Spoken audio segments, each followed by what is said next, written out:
الحمدللہ رب العالمین والعاقبۃ للمتقین والصلاة والسلام علی سید الانبیاء والمرسلین اما بعد فاعوذ باللہ من الشیطان الرجیم بسم اللہ الرحمن الرحیم۔ برادران ملت اسلامیہ السلام علیکم ورحمۃ اللہ وبرکاتہ۔ آپ دیکھ رہے ہیں ہمارا چینل صدائے حق اور میں ہوں محمد خالد محمود نعیمی حمدانی۔ میرے محترم صدائے حق چینل کے سامعین و ناظرین، رمضان المبارک کی بابرکت راتیں چل رہی ہیں اور رمضان المبارک کی ان برکت والی راتوں میں ہمیں قرآن پاک پڑھنے سننے کی سعادت حاصل ہو رہی ہے، اور ہم آپ کی خدمت میں لے کر آئے ہیں قرآن کے خلاصے کا بہت ہی خوبصورت پروگرام۔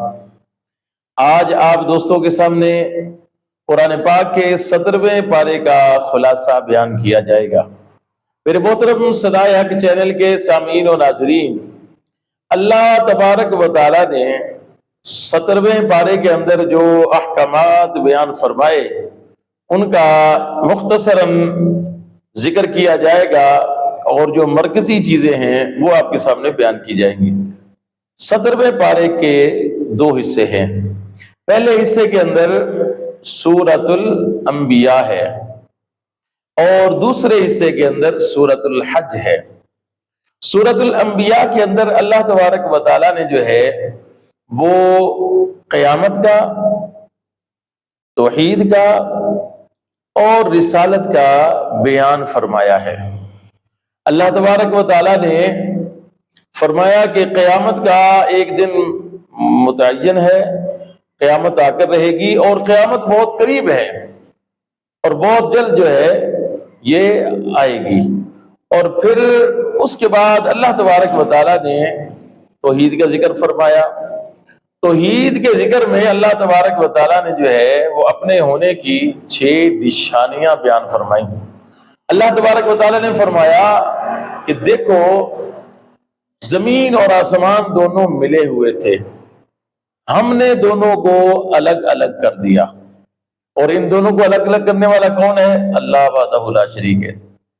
پھر فرمایا اللہ تبارک و تعالیٰ نے کہ یہ ہم نے جو ہے ہر جاندار چیز کو جو ہے وہ پانی سے بنایا ہے۔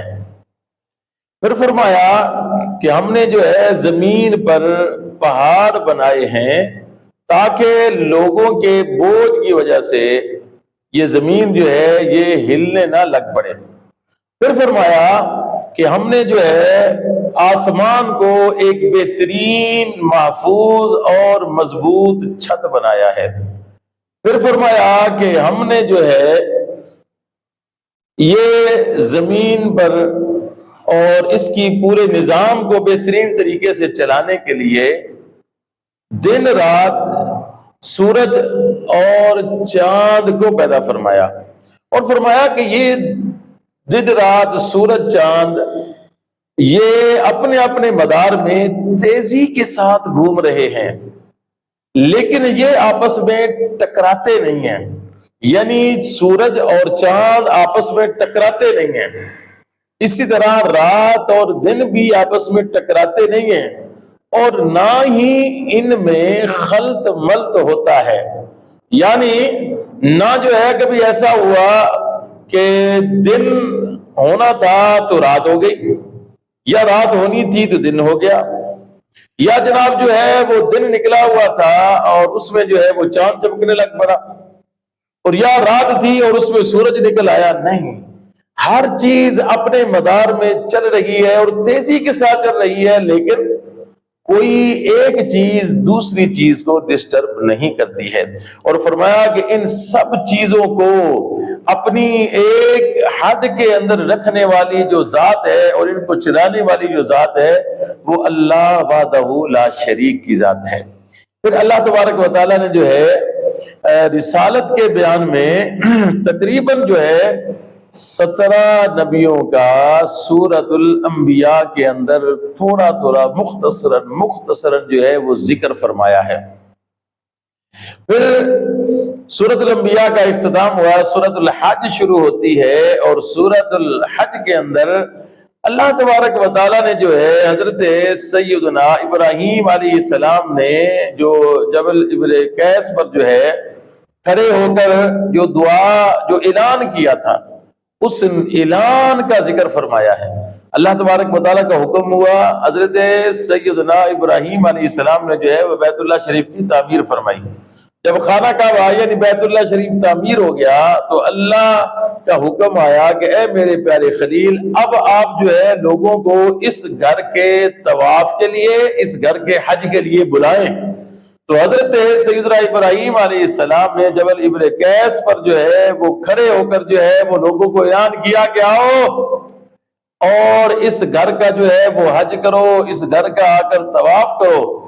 اللہ تبارک و تعالیٰ نے جو ہے وہ اپنی حکمت سے اور اپنی قدرت سے، خدا وحدہ لا شریک نے ان کے اس اعلان کو اور ان کی اس آواز کو زمین اور آسمان میں جہاں جہاں انسان تھے ہر ایک تک اس آواز کو پہنچا دیا۔ یعنی مفسرین کرام نے لکھا ہے کہ اگر بچہ اپنی ماں کے پیٹ کے اندر تھا تو وہاں تک بھی ابراہیم علیہ السلام کی آواز اس کے کانوں تک پہنچی، اور جو عالم ارواح کے اندر تھے ان تک بھی ابراہیم علیہ السلام کی یہ آواز اور یہ اعلان پہنچا، اور جو زمین میں کسی بھی کونے میں تھے ہر ایک تک جو ہے اللہ تبارک و تعالیٰ نے ابراہیم علیہ السلام کے اس اعلان کو اپنی قدرت کے ذریعے جو ہے وہ پہنچا دیا۔ سبحان اللہ، کیا شان ہے۔ پھر آگے اللہ تبارک و تعالیٰ نے سورۃ الحج کے اندر جو ہے انسان کی تخلیق کے 7 مراحل بیان فرمائے ہیں۔ انسان کی تخلیق کے پہلے فرمایا کہ مٹی، پھر منی، پھر خون کا لوتھڑا، پھر بوٹی، پھر بچہ، پھر جوان اور پھر بوڑھا۔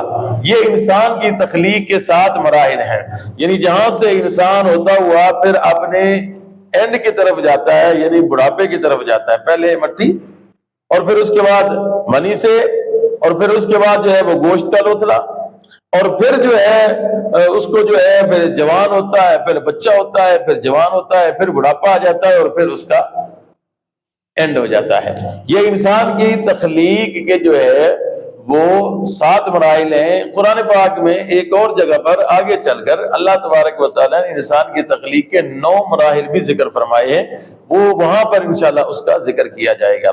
پھر میرے محترم صدائے حق چینل کے سامعین و ناظرین، اللہ تبارک و تعالیٰ نے 17ویں پارے کے آخر میں جو ہے ایمان والوں کی، متقی لوگوں کی 4 خوبصورت صفات کا ذکر فرمایا۔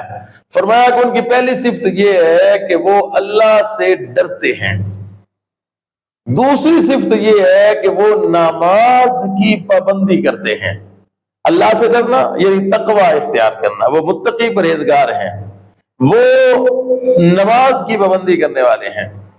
اور تیسرا فرمایا کہ وہ جو ہے اپنے مال کو اللہ تبارک و تعالیٰ کے جائز مصارف پر جو ہے وہ خرچ کرتے ہیں۔ جو اللہ نے ان کو مال دیا ہے، دولت دی ہے، اس مال کو وہ جائز مصارف میں جو ہے وہ خرچ کرتے ہیں۔ اور چوتھی ان کی جو صفت بیان فرمائی، فرمایا کہ وہ جو ہے مصائب پر جو ہے وہ صابر اور شاکر رہتے ہیں، یعنی کوئی تکلیف آ جائے، کوئی پریشانی آ جائے تو وہ اس تکلیف پریشانی پر جو ہے وہ صبر کرتے ہیں اور اللہ تبارک و تعالیٰ کی رضا میں خوش رہتے ہیں۔ میرے محترم صدائے حق چینل کے سامعین و ناظرین، یہ تھا 17ویں پارے کا خلاصہ جو آپ کے سامنے بیان کیا گیا۔ امید کرتا ہوں کہ آپ کو ہمارا آج کا یہ پروگرام پسند آیا ہوگا۔ اگر پروگرام اچھا لگے تو اسے صدقہ جاریہ کی نیت سے اپنے ساتھیوں کے ساتھ ضرور شیئر کیجیے گا۔ فی امان اللہ، السلام علیکم ورحمۃ اللہ وبرکاتہ۔